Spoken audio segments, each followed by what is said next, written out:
probably in the housing market have to go through a correction. We need to talk about real estate because I've been getting a lot of questions from my clients, colleagues, and friends about whether they should purchase a house in the year 2022.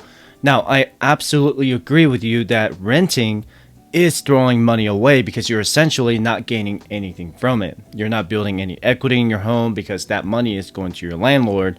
However, buying a house in 2022 means you're paying almost 7% for a 30-year mortgage rate while the home prices are still at an all-time high from the pandemic era. And this is the first time the mortgage rates are about to reach 7% since October 2008 when we went through a global recession. The mortgage rates at 6 or 7% are a big factor because I have more interest expenses, but it's not the main reason why I'm not buying any property in 2022.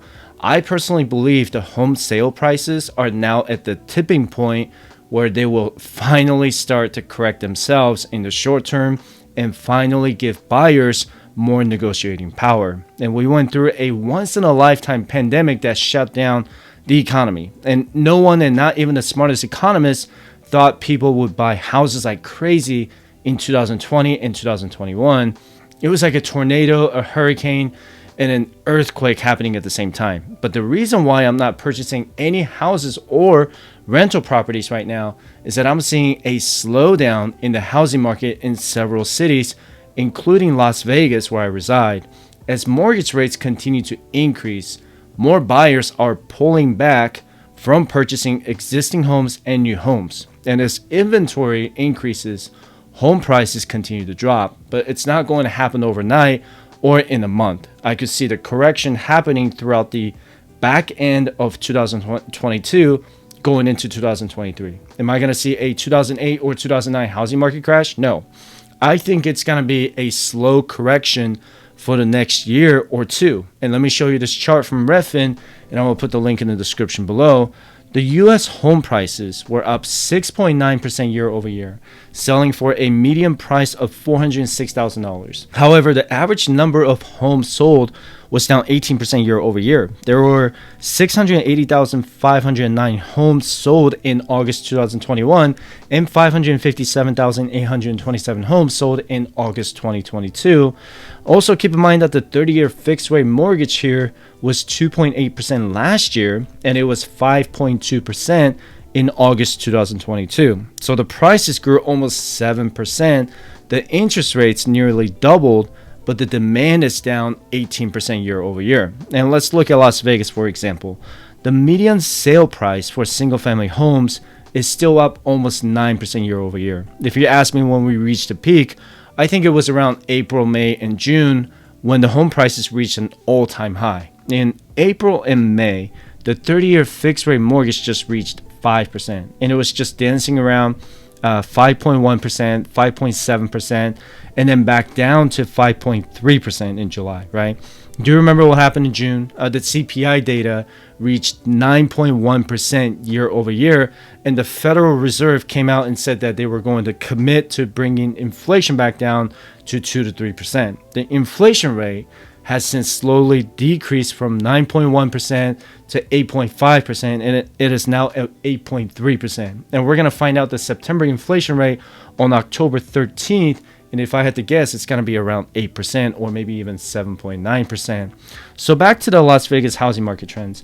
Starting in June, the median sale price for single-family homes decreased from $475,000 to $455,000 in July, and now it's at $435,000 in August. And according to Redfin chief economist Daryl Fairweather, Seattle's housing market is cooling at the fastest pace, and Las Vegas came in second place, and followed by San Jose, San Diego, Sacramento, Denver, and Phoenix.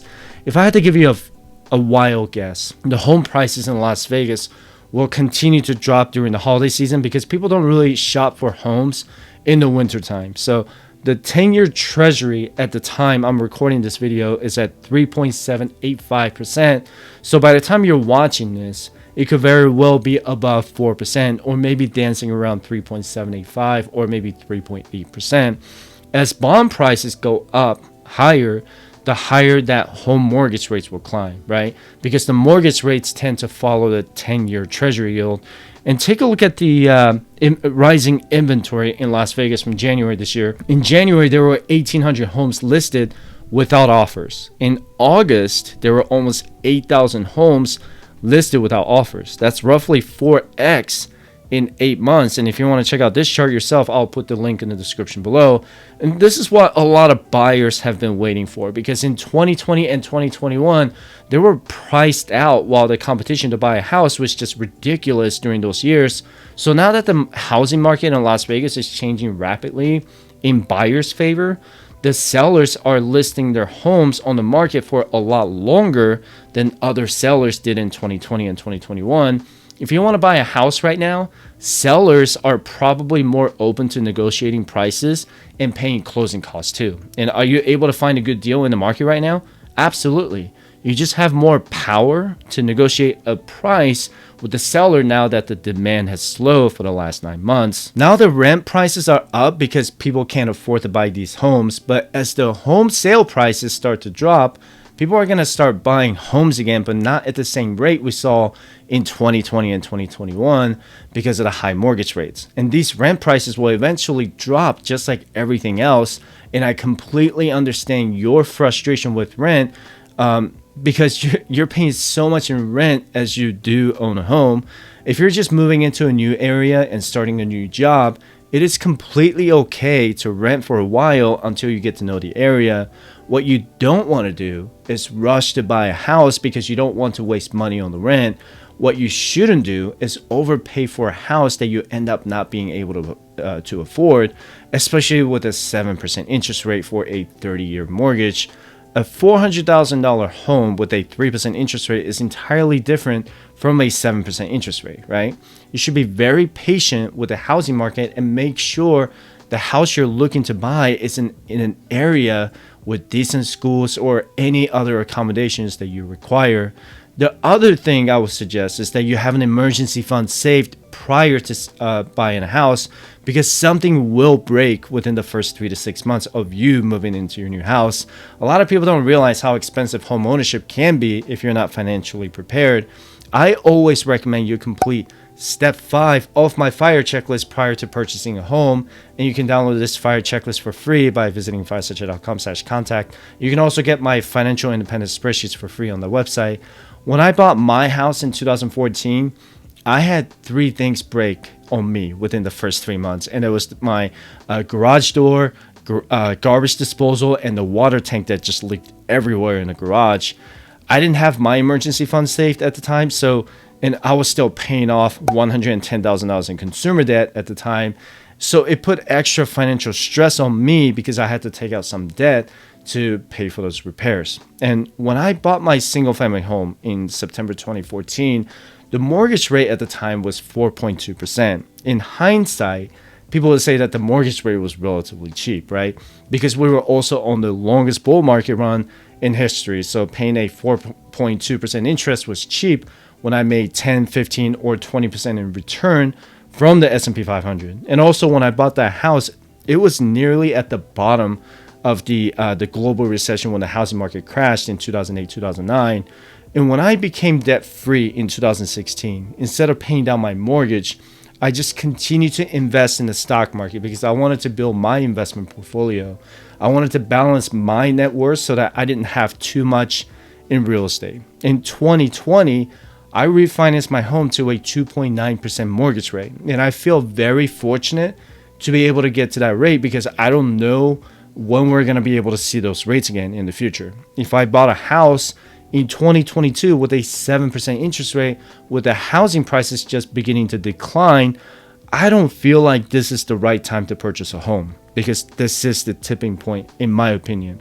And let's go back to this Redfin chart for a minute. If we see a 10% correction from its all-time high at $435,000 in the median sale price, that's roughly about $391,000. If we see a 15% correction, that's $370,000. If we see a 20% correction, that's $348,000. Could we see a 20% correction?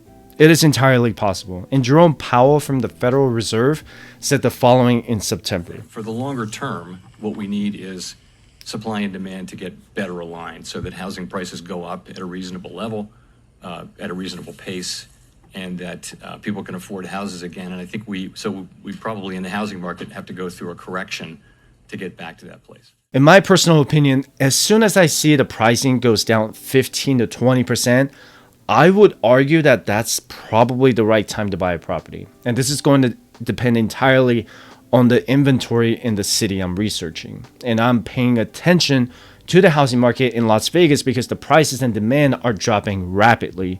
A 20% correction of a $400,000 house is $320,000. So let's say I'm looking at a $400,000 home right now with a 7% interest rate.